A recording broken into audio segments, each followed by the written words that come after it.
I try to do what's best for me because it turns out that whatever's best for me is actually what's best for everyone else around me. I'm again so inspired and also so encouraged.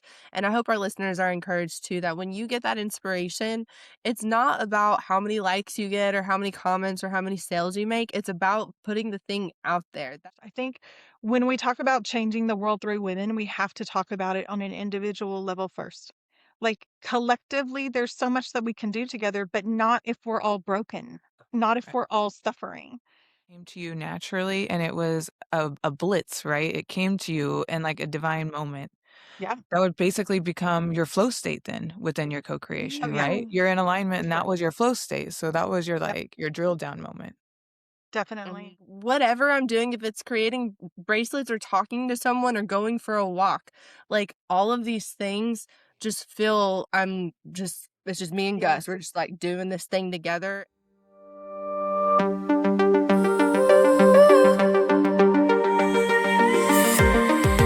I am born goddess, going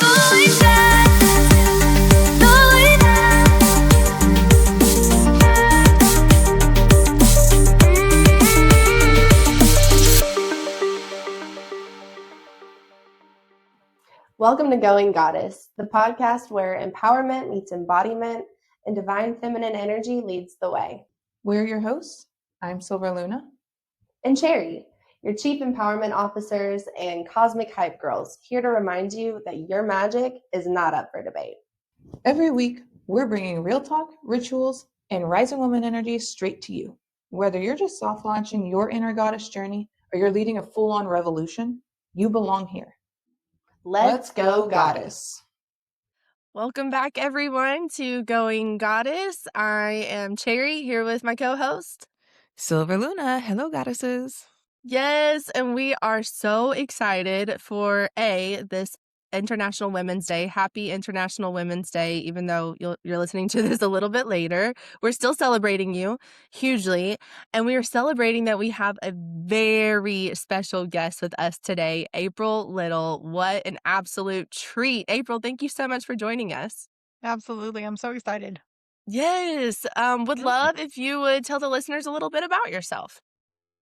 Yeah, so my name is April Little, and I just things about me. This is not who I am. I like to separate that from like the my identity and the things that I have or I do. But I do have a husband that I've been married to for 32 years, almost 32 years. And I have 4 kids, and my girls, I have 3 girls. So I'm a mom of girls and now a GT of a girl as well. So 3 girls, and they're all adults, and then I have a teenage son as well, and I have a granddaughter and a grandson. So I'm a GT to 2 little ones. And in addition to that, I lead a women's movement that I like to call Woman Wisdom Revolution, all about using the innate wisdom of women to raise the level of the whole world. And then also, I am a published author, and my book is called The Me First Paradox. It's all about putting ourselves first so that we can show it best. So, yay, There there we it go. is. Yes. Awesome. And where can we Yes. grab a copy of your book, April? Just Yeah, at you the can just beginning. get it on Amazon. There you go. Yeah, right there. And for our That's listeners, Cherry's showing it on Yep. screen. Take a look. Mhm. With her fabulous nails too. So cute. They're Thank always you. beautiful. Thank you so much. Well, amazing. I mean, there's so many things I'm excited to chat about with you today. Um, but I don't want to take over all the way. Silver, do you want to start with questions? Like, I feel like Um, yeah, sure. So okay. April, yeah, let's get started. You have such main character energy, and you have since the day I met you, and it's what I love has drawn me to you. Was there a specific moment in your life when you realized that you'd been living for everyone else's story instead of your own? You know what? Mm. I don't really feel like I ever really did that. I feel like I was born Nice. main character. You know what I mean? Like now, that has to be prefaced with the fact that there were many years I had no business, but I was like a very, very nerdy, poor kid, Mm. gawky, awkward, clumsy, like all the things. I still felt that main character energy in myself. Mm. Um, so I don't think I've ever felt like I was living my life like for other people really, but I still have definitely had moments when I have forgotten who I was, Mm. as we all do. And actually, interestingly, most of those moments were caused by, or I guess that is a really strong word, and I shouldn't even use it. I won't even use that word. Let's just reverse. So I would say they were like precipitated by or aided by other women gaslighting at work. So I Mm. have had a few experiences where I was just badly gaslit, and it took me like 3 times to really learn my lesson. I'm pretty hard-headed. And I had this very like, and I think a lot of us kind of suffer with this issue, which is that, we have this like really strong belief in we're positive people, and so we have this really strong belief in others. And it took me a long time to realize that I was projecting myself and my own, um, ethos onto other people all the Mm. time. And so it took me a while, a few lessons, and it was always women, and it was always gaslighting, and, but I would, like, almost completely forget who I was. Like, I don't know if Mm. you've ever been gaslit, but it's, like, the most horribly pervasive, like, strange thing. Because again, I know myself pretty well, and I like myself a lot, and I would get to the point where I did not like myself. I had no idea, like, it's scary. Mm. And so, yeah, I had that happen a few times, but it's sad to say that I had it happen a few times before I really learned. But I did finally learn, so I am proud of that. Yes, But yeah, great no, job. Yeah. I think I've like was literally born into main character energy. But I mean, it doesn't mean that you don't have your moments or your days like where you forget all of that, you know? So true. Mhm. So true. Definitely. It takes a lot of self-awareness too to, Yes. like, recognize. Yeah. Yes. It took me a while, yeah. For our listeners who maybe haven't been gaslit, maybe they're going through it right now. Like, what does that look like? Like, I've been gaslit actually, I feel like more by like men in Oh, my interesting. life, like, other relationships where it's like Mhm. leading to like, you wanted this to happen anyway, or you were doing this the whole time. And it's just like this, diverting kind of thing or deflecting. Yeah. Could you get, like, without, you don't have to, like, say names or, like, maybe I don't know if it's, like, too personal to share, but, like, some kind of a concrete example of that because a lot of our listeners are younger women who might be going through that right now. Yeah, definitely. I think the thing about gaslighting is that it makes you question what you know. Like Mm, you know something and you're literally questioning what you know, and then it makes you feel crazy, which is the yes. whole point, Mhm. right? Yeah. And Mhm. so people who are really gifted at gaslighting, they will tell you a story that is kind of similar to the real story, but always Mhm. with a bit of a twist. And it's always something that's your fault or you're doing that you either know for a fact that you didn't do or you can't quite remember, but they'll turn it to where they're always the kind of hero or the heroine. You're Mm, always sort of the bad guy, but they're, like, on your side, you know what I mean? Like, usually they're like, "Oh, but, I wanna make this right for you, and I don't want you to get in trouble," or, with uh, men, a lot of times it's like, "But babe, I love you anyway. I mean, no one else would love you, but I love you," I mean, this kinda thing, and it Mhm. literally where they do it enough times and it's repetitive, so repetitive that you literally start to go, "Oh my gosh." Like, what's the truth? You don't remember what the truth is anymore. You know what I mean? Like, even though you sort of know, but like you start to really, really question it. And that's like where it gets scary because you feel like you might be a little insane. It's yeah. really, really scary. But people who are good at it are very good at it. You know what I mean? And it's such a dangerous thing. I would say that a red flag should go up anytime somebody else's story isn't the same as your story enough that you're questioning yourself. Like, which is again one of those things it gets tricky, right? Because of course your story and someone else's story is going to be a little bit different. Like we all have different experiences. but Yeah. we're not really talking about like an experiential difference. Like we're talking about like, did I really leave the water running? Like, no, no, I have an actual memory of it, of shutting it off. But like they'll tell you, and yeah, it's it's very Um, kind of hard. I've tried to explain this many times, because this subject does come up a lot in my conversations. And every time it's like, why is this so hard to explain? I think part of the reason is because if you're not a gaslighter, you're not in their head. Like you can't quite figure out what exactly, all you know is what they're telling you is not quite true, but it's like sort of parallel to the truth. You know what I mean? yes. So much Yeah. so that it causes you to like question reality. And it's Yes. really Yeah. scary. So being a main character all your life and learning through hard lessons like being gaslit by other like people that should be lifting you up, Yeah. that requires a layer of strength that a lot of our listeners are working on building.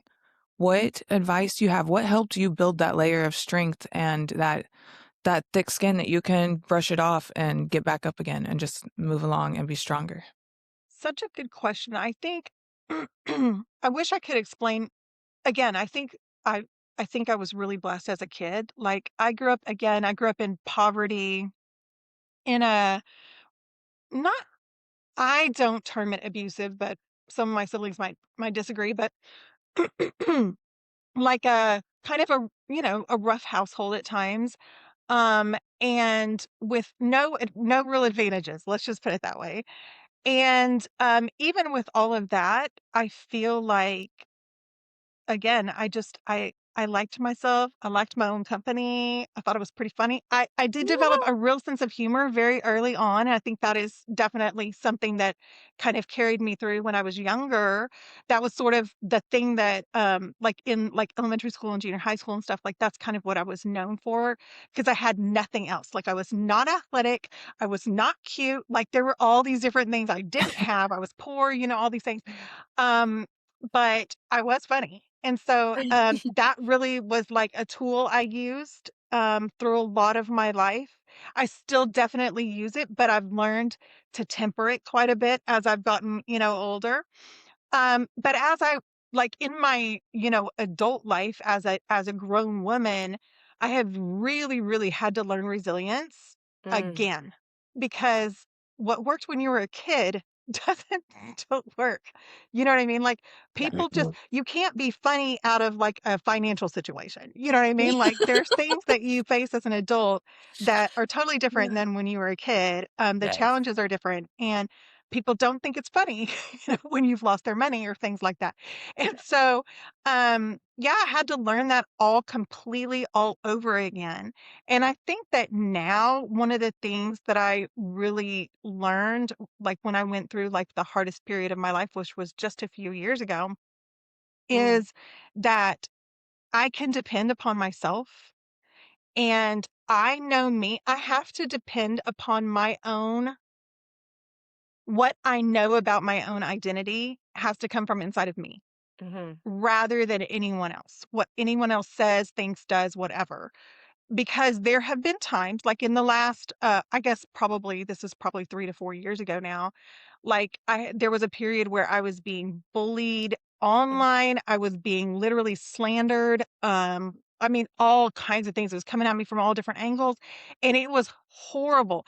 And it was a like real attack on my integrity. And my integrity is one of my core values. And so mhm, this was like a very personal, like for me, it was personally attacking a core value of mine. That feels very identity related. And so mhm, I had to get really into my own self and really, really trust in what I knew about me and make that be the thing that was my anchor. mhm, Like everything Mm. else, once I knew that, once I felt that, once I knew it in my soul, and I was like, this is what I'm committed to, like everything else became much, much easier. Like it mm, really did. It just didn't matter. Not that the things didn't matter, not that the people didn't matter, not that their feelings didn't matter, but it didn't have to hurt me. right. You know what I mean? Like it Yeah. wasn't a It was no longer personal. That Mm. makes So sense. I love your answer, and as I'm listening to your answer and I'm reflecting upon like my own story, and I'm thinking about like all of those childhood moments because I was like I was the only girl in a family of all well my I was an only daughter until I was 8, and then all of my cousins were boys. So same thing, I grew up around a bunch of rough housing, and they were just not light on me, and I'm thinking about like those memories and now how it made me stronger, and just like you in your adult life, it kind of polished like those core memories were like, shaping the diamond in the rough. Like Mhm. you're the diamond was born, Yeah. and then you're like shaping up with like the rough core memories. That's what like starts the strength and the bristle. And then as you polish up as you get older and turn into an adult, you're able to like really hone into it and understand what you like and what makes you happy and who you are, and stand in those convictions Yeah. against all of these other external factors because of Definitely. those core memories. I love it. Mm. And Growing I goddess, have yes. 7 siblings, and so I think also if you're going way back into, like, childhood, and one of the positive things that came out of my childhood is that I you we had to stand out. And I mean, literally, even at home, like, there's a whole gaggle of Yeah, children, that's you a know what I lot. mean? Mhm. And so we had to, like, learn to have, like, our own thing and our own geniuses, and you couldn't be a Mm. copycat because there was already one of those, you know what I mean? Like, Yeah. so if you wanted to, like, be different even from our siblings, we had to have, like, our own kind of thing.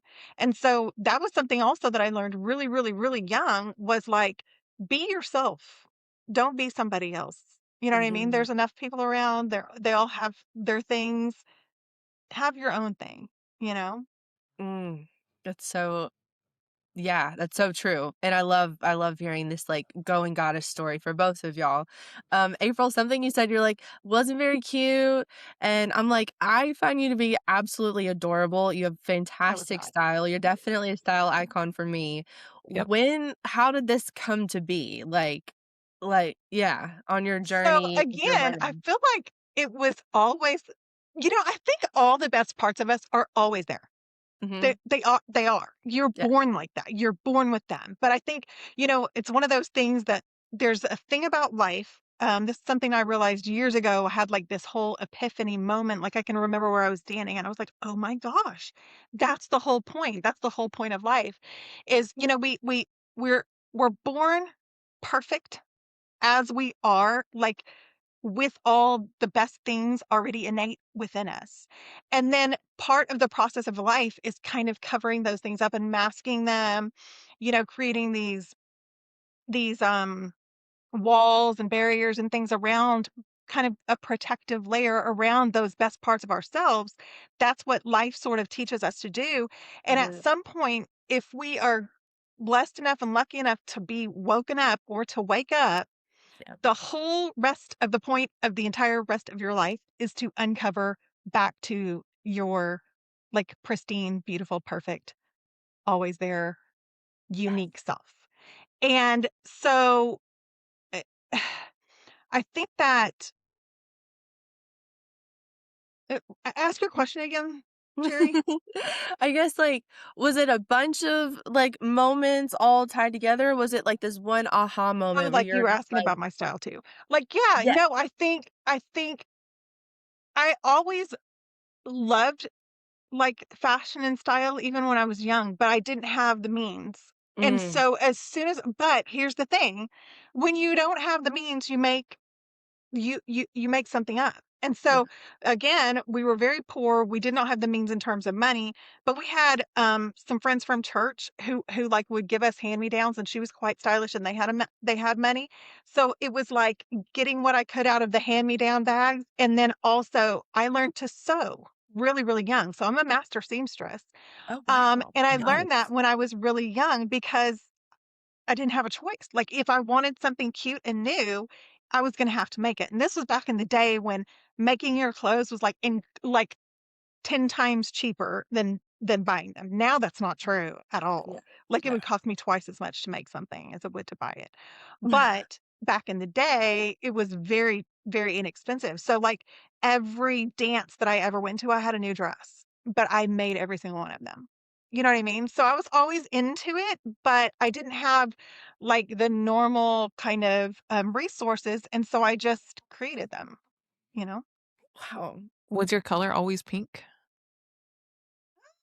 I don't even know that my color still is pink. I mean, my hair obviously, but like it's so funny. I've been wearing pink a lot lately, and it's but I think it's sort of some of that is coincidence. But like I love all colors. Like I am a dopamine dresser, and Mhm. so I wear color. So whatever color it is, it doesn't even matter. Somebody asked me the other day, does it like do you find that your hair like clashes with certain colors? And I'm like, no. I don't, and I don't care. Like I just wear whatever makes me happy that day. So yeah. Nice. I love that. Although I'm also a little jealous because my hair definitely clashes with colors. I can't really I'm wear like, no, neutral it's a colors. neutral pink. Yeah. Yeah, yours would look really pretty with some neutral colors. No, that is funny though, because I think whenever I met you in San Antonio, your I colors are was. pink and I was wearing pink and red. Yeah. yep, Yep. and I follow your Woman Wisdom Revolution page, which is a lot Yeah. of pink. So I guess I do associate you a lot to pink, but I Yes. definitely also see you in a lot of colors, and Yes. colors are just Yes. So happy. I can definitely see that because a lot of my branding, and that is true, but the reason why a lot of my branding is like that is because I'm trying to appeal to women, and Yeah. I don't want to use like baby pink, and so I use a lot of hot pink because I just Mhm. feel like it's just a more powerful like grown adult woman pink. You know what I mean? Mhm. So there is a lot of hot pink in my life for sure. But I don't know. I don't think of like in terms of my dressing, I don't usually think like I wear a lot of pink, but lately it has been a lot of pink. So That's so funny because I also totally associate pink with you. Yeah. it's so funny. I think part of it's the hair too. Like you always see the Yes, hair. it's The hair's always there. amazing. So yeah. Oh Yeah. my god, So it's so good. wait, so what is your favorite color? Yeah. I don't have a favorite color. How could I have a favorite color? Like they're all so beautiful. Like when I was growing up, I would have definitely said purple like your hair. Like that was what I always said. Purple was my favorite color. Ooh. But as I've gotten older, and I used to be a children's clothing designer, and I Oh. literally it, color was like my entire life, every color, because it was so much fun to work with little girls' clothes. Like you could literally do anything. And at that point, I was like, no, I can't. I mean, I can never choose a favorite color again. I love all colors. It's like choosing a favorite child or It something, like, not is. It possible. is. It's impossible. Yeah. Oh my god, that's so fun. There was something that I read the other day that was like, because remember, like, I don't know if y'all ever went through this, and it's like, I don't wear pink. Like, pink is like, Oh, I don't know. Growing up, there was definitely that, and then I read this thing that was like, when women start, like, accepting pink into their lives, that's like a I've sign they're seen that. healing, and I Yes, I've love seen that that. so much. Yes. Yeah. I did go Yeah. through a phase in high school where it was an all black year. I was trying Yeah. on like, Yeah. and not because I was emo, but because I just thought it was really sexy. And Yeah. so I was like trying to be Edgy. really sexy for, I don't know, a whole Mhm. year of high school. Edgy and It makes sense. sophisticated. I'm gonna give my girl Lainey a shout out. Her last name is Black, and she wears black like Oh. absolute queen, and she, like, Oh has my God. pops of neon, and I just love her style Ooh, so very much, cool. but Yes, I have some friends and some people that I love to watch who are like more minimalistic mm, and are they have like beautiful like cream and beige and like brown and black and gray wardrobes that are just like very neutral colored. I mhm. tried it. I tried it a few years ago. It's probably about 4 years ago. I tried narrowing all, my wardrobe down to like kind of a capsule wardrobe. Oh, no, the capsule. And I was so sad. Like, it Yeah. completely ruined my whole personality. Yeah, It I did feel not that. last. It probably only lasted a couple months. I was like, this is No, miserable. not for But it's me. so amazing, like, on some other women. Like, if Yeah. it's your personality, then it's beautiful. But if Yes. it's, Yeah. like, not and you need color, then it's sad. Radical self-expression. Actually, well, while we're giving shout outs, I have a friend, Shannon Combs, who is a dreadologist, hairdresser in Oh. Arkansas, Ooh. Fayetteville, Arkansas, and Yeah. she is my color queen. April, Ooh. you would love her. She has her hair is dreads all the way down to her knees whenever it's down, and it's like Whoa. multicolors. It's like hot pink, yellow, blue, green. It's gorgeous, Wow. and her The whole rainbow house. unicorn. Every Yeah. time I go to her house, every single inch of her house has been painted in, like, rainbow colors, and it's like an immersive art experience walking into. Seriously. It's Okay. So amazing. here, this is Atomic follicles. interesting. We're so off topic, but like this is interesting. So we're designing our dream home. We were just out on the property today, and like my dream home is super zen. Like my dream home is very neutral. Like the palette of my home is very neutral, very chill. But my office, which is also in my home, is very colorful because like when I am not working, I like to be able to unwind really, really well and really easily. But when I'm like working and in my genius and stuff like that, I want all the like color and the energy. I want the energy of all of that.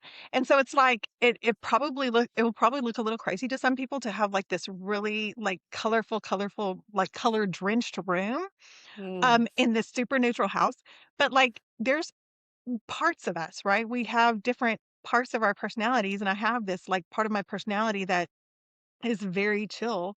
My inner world, very chill, you know what I mean? But like when I show up and I'm trying to move people, or when I show up in the world for like just for my own mood and stuff like that, that's where color comes in for me. And I love color and it's like Mm. very energizing. But there's like a time and a place for everything. And I could not live like I think they're amazing. I just sent my daughter a bunch of pictures of this lady who had done this amazing, like fully color drenched porch, like wraparound porch. It was unbelievable. So pretty. But it would make me crazy. You know what I Mm. mean? It's I like think it would be amazing. I know, I'm like, I'm It's I bohemian very have to fairy have it in tale-like. Catholic, I have to have it like in certain parts of my life, but in other I parts of my life, I like, ooh, I just want, I can hear you. I you can know, understand what you yeah, mean. The yeah, separation between yeah. yeah. But like other people, it gives them life all day long. You know what I mean? Like that's one of the things that I think so beautiful about people is like we are all so different. And like Mhm. what works for one person doesn't work for another person. And that's what's so cool. Like it makes us all so unique and interesting. yes. Mhm. Like, it's so easy to be inspired by someone who just, like, lives authentically and, like, whatever colors or no color like, just that Yeah.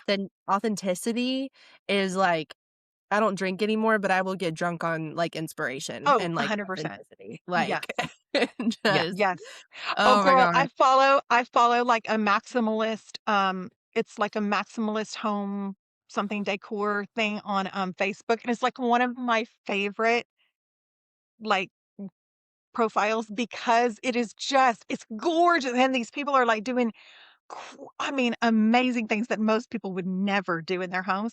And it's so authentic. It's like it speaks to their like what's just in their soul. And I love it. But like again, I would not do that I couldn't live in that all the time. But if it was an Airbnb, I would go. Mm, You yeah. know, Yeah. I would love Totally. it. Like, we have one life to live. Like, our Yes. houses, like, let's make Sh- them, like, our sanctuaries and It should be a whatever that looks reflection. like. Absolutely. It should be a reflection of you. That's exactly right. Yes. Mhm. So, April, you're so main character. I love that you're like, I just always have been. So I have 2 questions because also, like, you mentioned and I experienced from you that you also have this very zen side. So, like, how do you, like, keep with your main character, strengthen, like, those pieces of you, and then what do you do to keep yourself so freaking zen? Like, I mean, truly. Well, that's been the work of many years. Yeah. You know what it is? Um I'm very self-serving. I'm very into like what is good for me, what is best for me. I'm about it. Um and that is and that the answer to that is that I calmness, you know what I mean? Interior calmness inside of me is the best possible thing. That's the way that I could show up best for myself and everyone else around me is to have a very zen calm inner world. Like I can go, I mean, again, like it what happens out here in the outer world, it does not affect me in the Mhm. same way that it affects a lot of people, because I've spent time saying, what's the best way that I can show up? What's best for me? What feels the best? That kind of thing. And then I've curated that in myself. But Yes. that's been the work of many, many years. Like, it's definitely been a years long, I would say probably between 7 and 8 years now, that I've been doing like real, work. Yep. Um, and that also includes, like, I did a whole year where I was meditating at least 50 minutes a day. Like, you know Mm. what I mean? Like, it was work and I had to cultivate it. But it's because that's what I wanted. That's who I wanted to be. You know what I Mhm. mean? And that's what I knew was best for me. And so I try to do what's best for me, because it turns out that whatever is best for me is actually what's best for everyone else around me. So, Yeah. Yeah. that's why. Yep. And I think that, again, I think part of it is the main character energy is, I mean, that's just, again, that's kind of part of my personality. I mean, that's my personality. That's kind of just how I was born in a lot of ways. But also, when you ask yourself constantly the question, like, what's best for me? What do I want right now? What feels really good for me? You know, who am I? What do I want to become? And that's like what I do. Then I don't know. It feels like a very natural extension. It feels like that's what happens when you ask yourself those questions. Yes. Um, and I also feel like, I mean, everyone has main character energy, but we all have different characters. Yes. It's all, it's not, you're not the main character because you're not a big talker. You know what I Right. mean? Right. And it doesn't make you a main character because you are. You know what I'm saying? Like, we Right. all have that in our own unique, special way. And we all have our very unique gifts to bring to the world. And I do have a fairly big personality. I'm also a big person. Like, I feel like it fits me. Like, I'm a big, tall girl. And so, like, that fits me. Um, but I've also seen tiny, tiny women with personalities at least as big as mine, you know what I mean? And I've also seen, you know, big, big, size presence women who are very, very, like, shy and introverted. And Mhm. again, I think it's just, that doesn't make you not a main character. We're Right. all a main character. It's Yes. just we all have like we're just a different main character. We're all different in our own very special, unique ways. Yes. But yeah, I mean, I don't know if I don't know if I could even say I really developed that. I think definitely I was born the kind of a lot of the way that you see that I am right now. A lot of that's just the way that I just have always been. But I also think the more comfortable, of course, that I've gotten with myself, and the more that I've given myself what I need and what I want, the more and more and more and more of that comes out, and the more authentic it is. You know what I mean? Yes. Without any kind of negotiation. I Definitely. com I completely, agree with what you're saying. I love what you're saying. That's what I was trying to get out. Love and agree with what you're saying about, like, you have to take care of yourself first and look out for yourself and make sure that you're doing what's right for you. For our listeners, what do you define as the difference between selfishness and looking out for yourself first? Ooh. Such a good question. I actually think they're opposites. And I think that we a lot of times sort of misconstrue that, and we muddle it a lot, but in all reality, people who suffer with selfishness usually don't really like themselves very much. They have a lot of sometimes even self-loathing, but certainly they've got a lot of self-criticism going on and things like that. And they are taking for the sake of taking. Selfless, self-care, self-service, self-compassion, all those things, that's all very selfless as far as I'm concerned. It is like the way that you train yourself to show up the very best that you possibly can in the world around you. Like, it is the way that you show up in the world whole and happy, and you actually take less from the world that way. You take very little, if any, like, because you fill your own stuff up, right? So you come in ready to give and ready to pour into, and in a state of overflow, rather than constantly taking from other people, which is what selfishness really is. Does that make Mm. sense? Yes. Oh, yeah. Yes. I love it. Yeah. Yeah, I love that so much, and I think that's definitely my experience with you of, like, when you share, you're sharing from the overflow, like, and you're sharing from a really grounded place. And I also love what you said, because I do main character activation. That's how, like, I love working with people and like lighting them up in that way. And it absolutely starts with curiosity about yourself and Mhm. just like, yeah, what do you like? What do you not like? What feels good versus what other people say you're Right. good at, you know? So that sort of Totally. thing. When life is getting really crazy, and let's say maybe not the 50 minutes of meditation every day, what other practices do you have to keep yourself zen? Yeah, I think, one of the things that I like to teach, I call it, self-care Yeah, microdosing self-care. cool. Because it's things that everyone has time for. Because truthfully, like, I mean, look, I've been a mama for, you know what I mean, and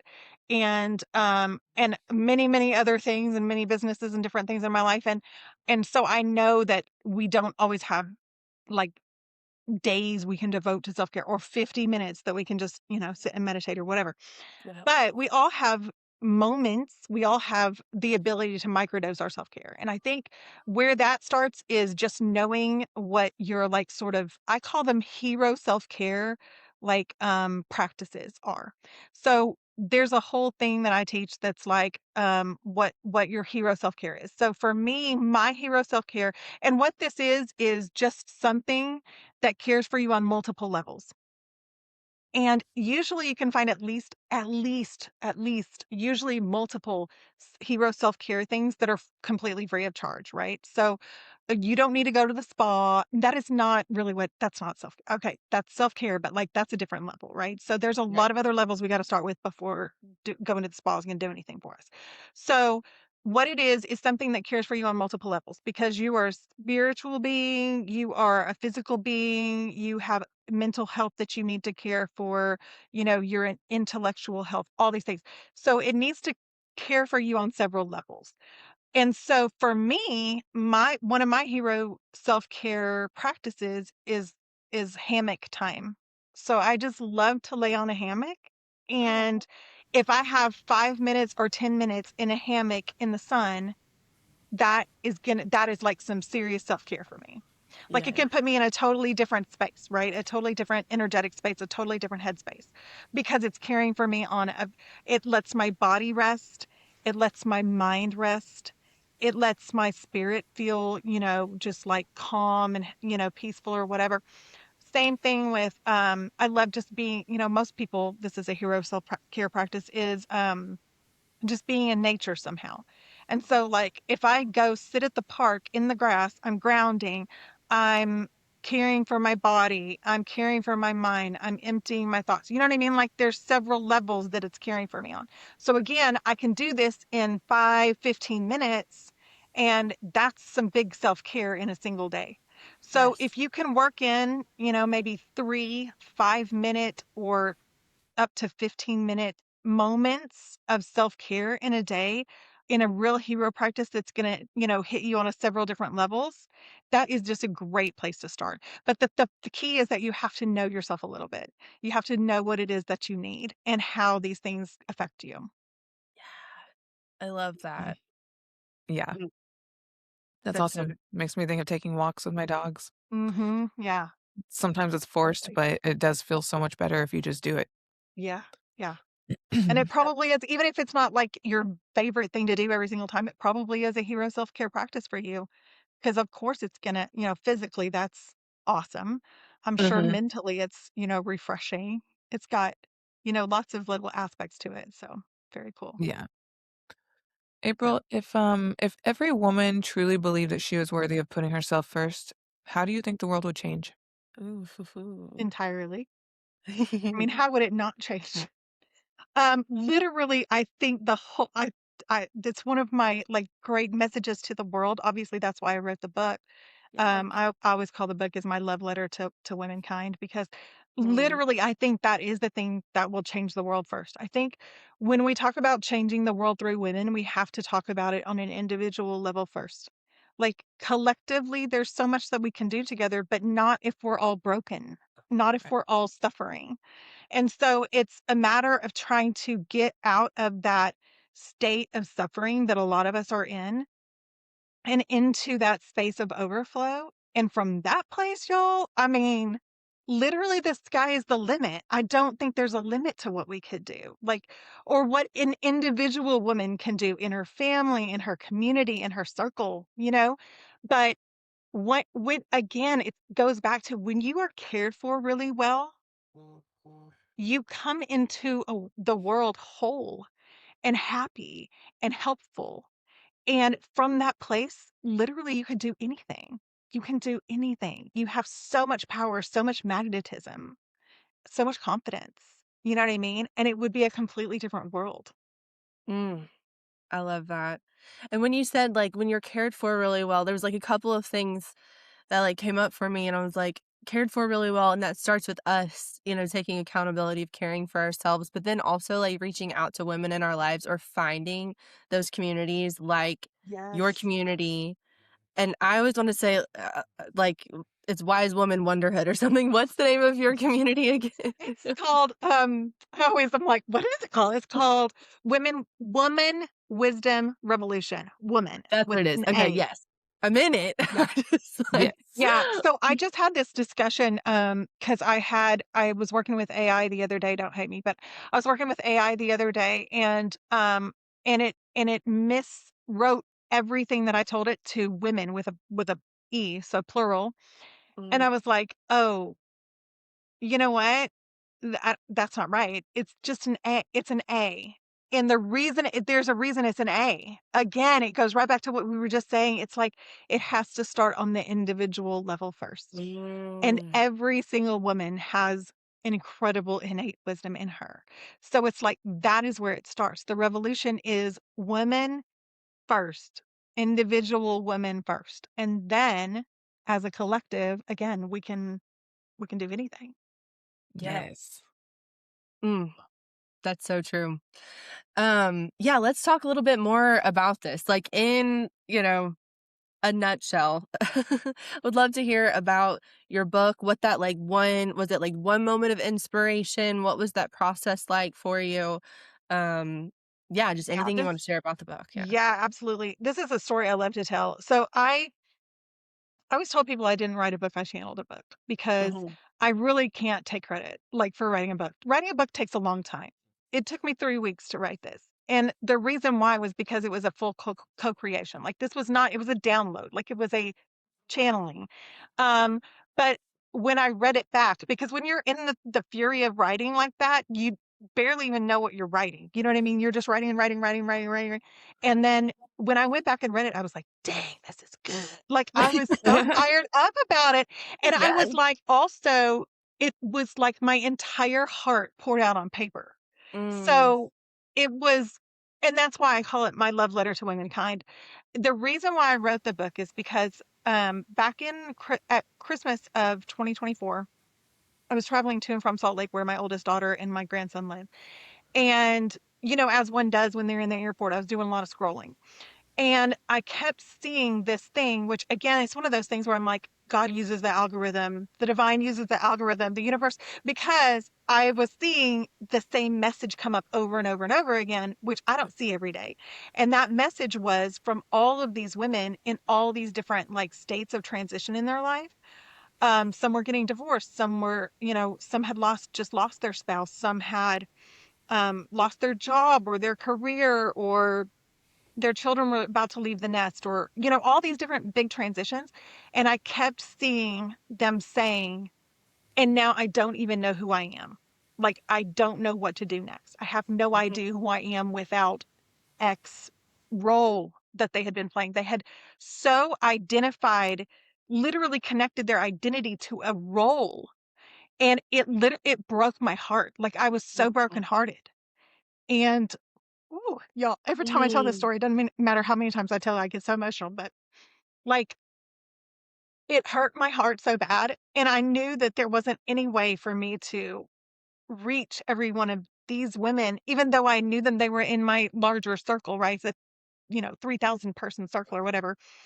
Um, but like I also knew that if there were that many that I saw in my circle, there were thousands upon thousands upon thousands more. Like, how would I ever tell them what they need to know, which is like, put yourself first, girl, like, figure out who you are. You're so much more than this, you know?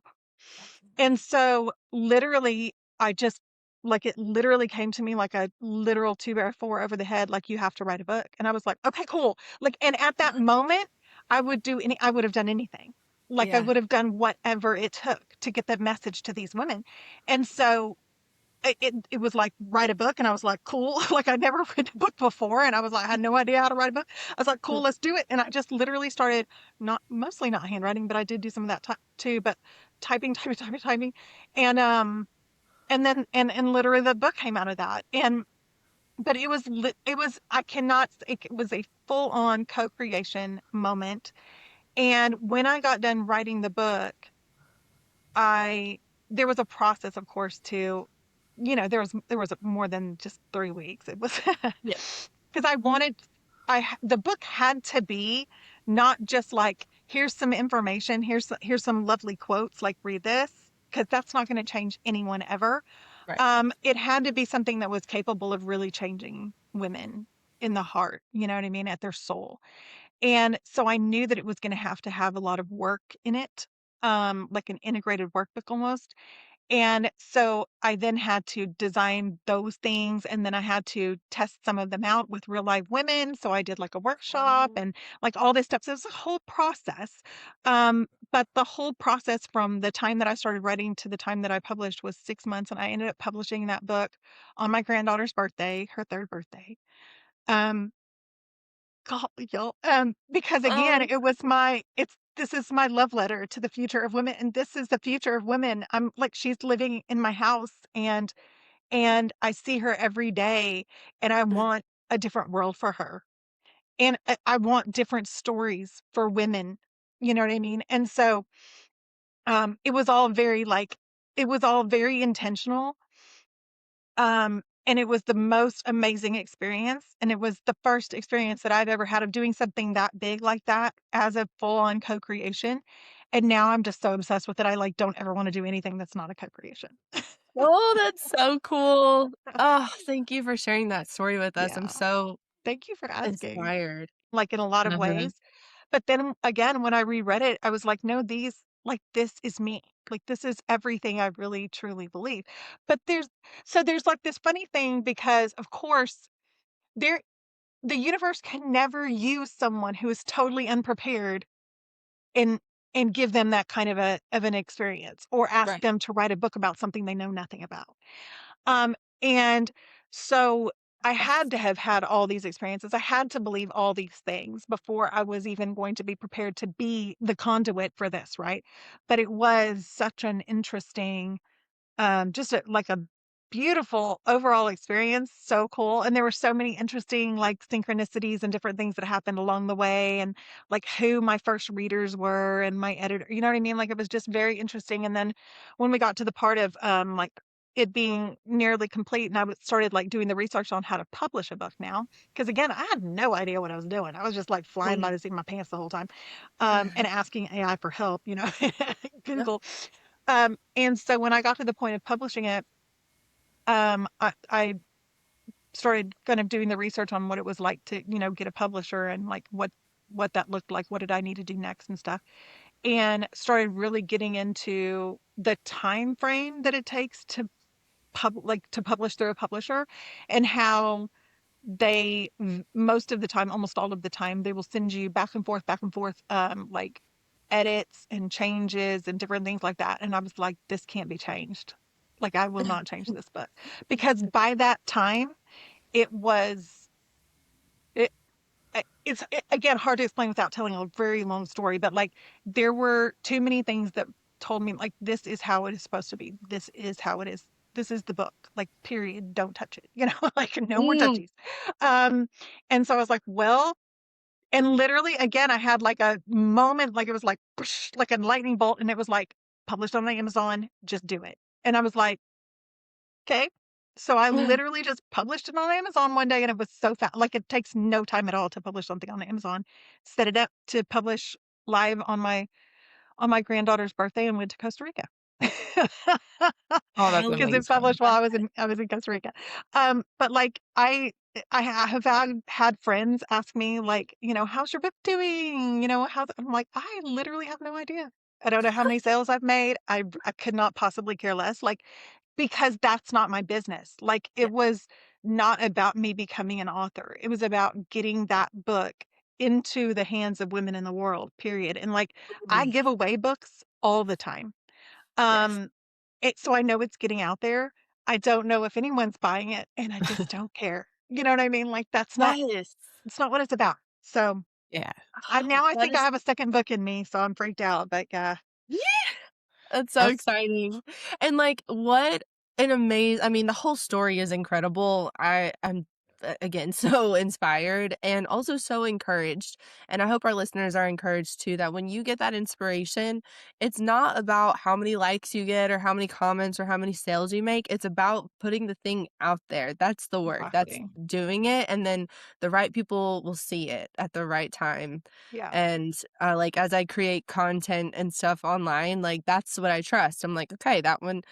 I don't look at the views, it's not my business. yeah, But I know that people are reaching out saying, "Whoa, that thing that you said really hit home for me," and yeah. that's the point. So, yeah. Exactly. And that's exactly. So when I very first wrote the book, had like 20 women who read it first, who got it before everybody else, and they just got it like in PDF form. This before it was published. And I got a note from one of my best friends from high school, and I don't even remember exactly what it said, but it basically said, "This book changed my life." It changed it, like, Mhm. I've just done something this week that I would have never done before.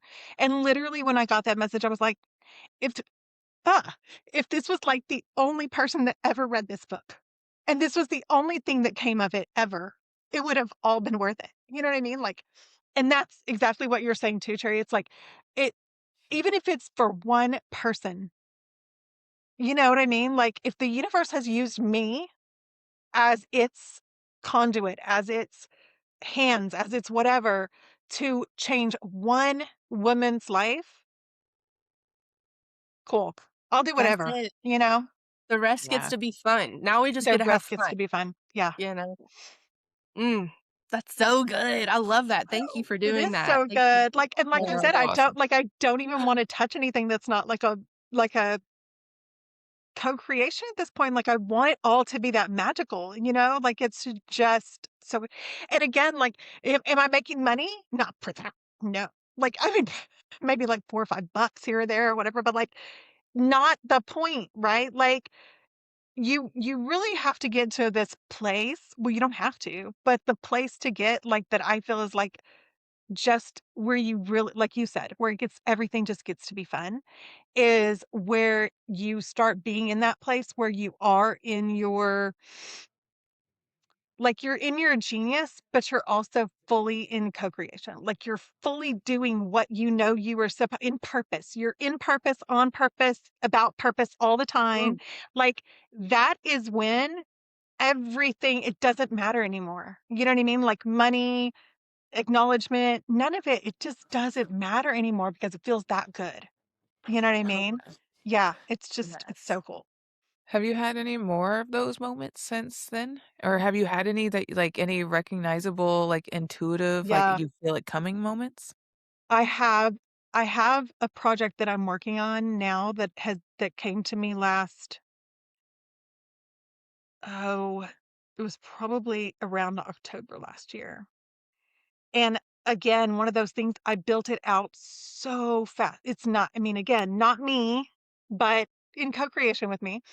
Um, that's completely built out. I'm waiting to find the right woman to help me build an app because I know it needs to be an app. But it's like, oh, it's beautiful. Like, I am so excited. Actually, I need to tell you girls about this because I feel like you guys will be so freaking pumped. Um, but like, it's another one of those things where when I talk to people about it, which I've only talked to just that, like, probably 3 or 4 people about it so far. Oh, you did But tell when I me about talk to it. people about it, I cry, like, because it's that, I mean, like, so good, but like, it wasn't me, so I can say that. But yeah, it's coming, and I'm super, super excited. Yeah.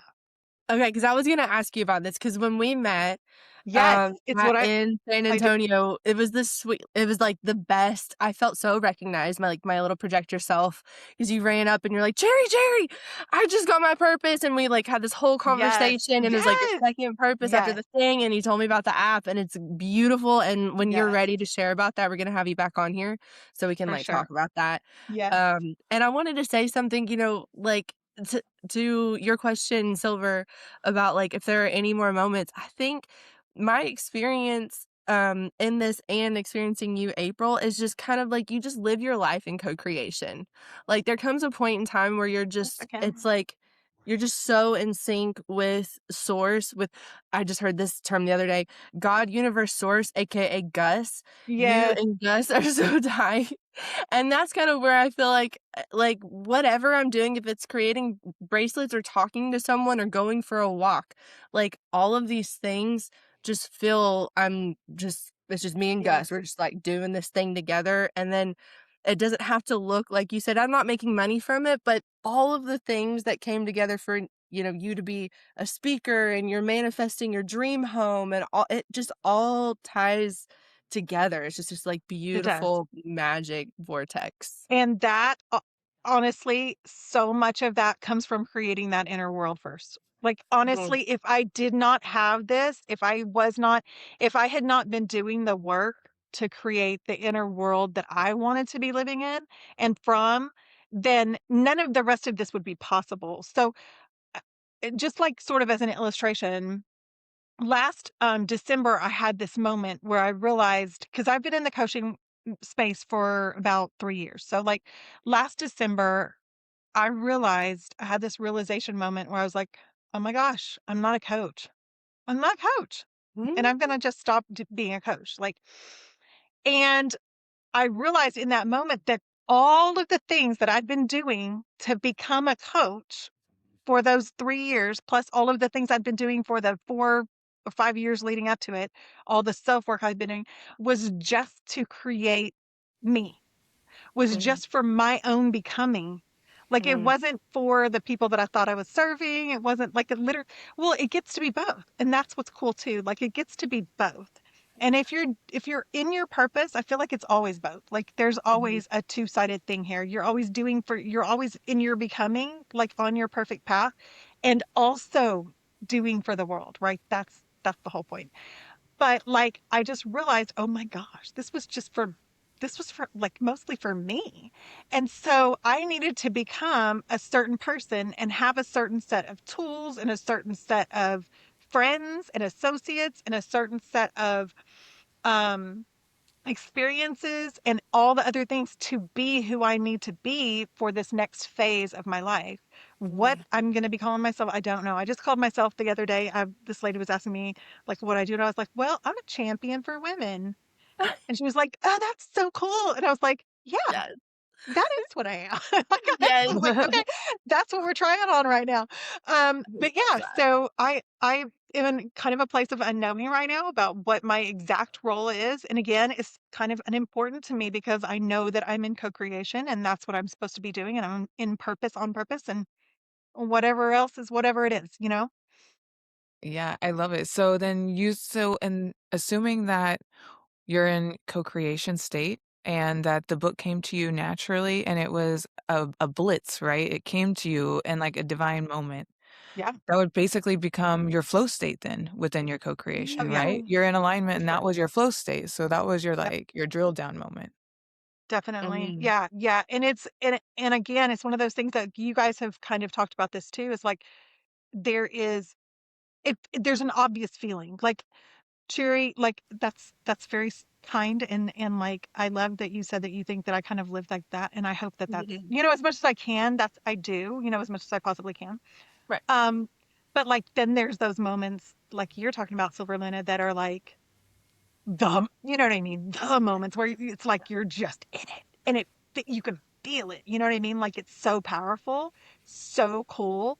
And yeah, that's anytime I create anything bigger, you know what I mean? Or anything like movement oriented or anything like that, I always want it to be that. Like I don't ever want at this point, from this point on, like I never want to create something that's just me because I know that I do not have what the universe has. You know what I mean? Like, I want some help. Okay. I want it to be really good. I want it to be really powerful. And so I'm going to always be looking for that divine help, every time because, and again, this also, it's the same way I feel about the movement itself. Like, this is certainly not about me. And it's probably barely even for me. Like, I'm getting to be, not that I'm so old, but I'm not gonna, you know what I mean? Like, it's really probably for like the next generation, my daughters, for the next generation after that, my granddaughter and my soon to be maybe other granddaughters, someday. But like, I get to be a part of the creation of that. And that feels like a gift of its own. Like, that is so exciting to me and so fun. And so just, I mean, it's such a beautiful thing, like to be able to be an instrument or a tool or a whatever, in that co-creation. Like, that's all I want now from here on out. So I That is love amazing. that. Yeah, that is so good. Well, since I'm like, I could ask you a million questions, and we certainly would love to have you back on. Um, I would love it. yes. Okay, good. As we kind of come to the end, we have a portion that we call the Goddess Oracle. And so, what like is a main takeaway that you want our goddesses and our divine rebels to have from this episode today? Yeah, I think, maybe, if I had two sort of, and one of them might not even really be a takeaway. It's just like a thing I love to say at the end of podcasts. But like, I think one of the main takeaways that I always want women to know is that, again, self-care, self-love, self-compassion, all these self-leadership, that is not selfish. It is the most selfless thing that you can do for this world. And that if there is one thing that you can change in your life, is how much you love and care for yourself. That will change everything. Everything, everyone around you, the way everything looks, the way everything feels, it will change everything for you. And the other thing is that, we always have choices in life, and that I think that there's really only ever two choices to make in any kind of situation, and that's the choice between love and between fear. And when you have that choice, just always choose love, and you'll always be doing right. So good. Thank I you. love it. So where can like our listeners find you or connect with you? What are you excited about like here in the near future? Yeah, I think you can always connect with me on Facebook, and it's just April Little. I'm pretty easy to find, and I've got pink hair, so that's Yeah. me. See the pink hair girl. And yeah, you can literally connect with me on there. You can friend me, or you can, message me, or whatever you need to do on Facebook, as well as in my actual Woman Wisdom Revolution Facebook group. I try to keep it super, super clean in there. No selling, no other nonsense, and nothing but like positivity, and not like toxic positivity, but positivity, Mhm. real positivity, and just uplifting and celebrating and learning to celebrate each other. So that is a great place to be. And hopefully we'll just get greater and greater from here. And then obviously, if you would like to read the book, I would love for you to read the book. But if you would like to read the book and you don't want to wait for a giveaway, then it is on Amazon. It's called The Me First Paradox. Yes, and we will Amazing. link it in the show notes as well. Perfect. Yes. Yeah. Awesome. Thank you so much, April. It's been a wonderful conversation, Thank and you, I hope that girl. our listeners gain some points and tips for being strong, sovereign badasses. Yeah. I know that I did for sure. And just like experiencing your energy is always such a pleasure and such a gift. Aw, You're so inspiring. And just thank you so much for the work that you're doing for the world and for yourself. Because, like you said, and I love this, like what's best for you is best for the world. right. And that's something that I hold dear to when I, think about my self care. If Cherry's on point, like it's good for everyone else too. So, Yes, listeners, same for you. What's good for you is good for the world. absolutely. So Hmm. thank you so Yes. much. You can find us on Instagram at Going Goddess Podcast and join our community of radiant rebels in the Goddess Collective on Facebook. a sacred space where we take these conversations even deeper. And remember, you're not alone on this journey. You're leading it. Goddess vibes only. And as always, stay radiant, Stay empowered and keep going, goddess.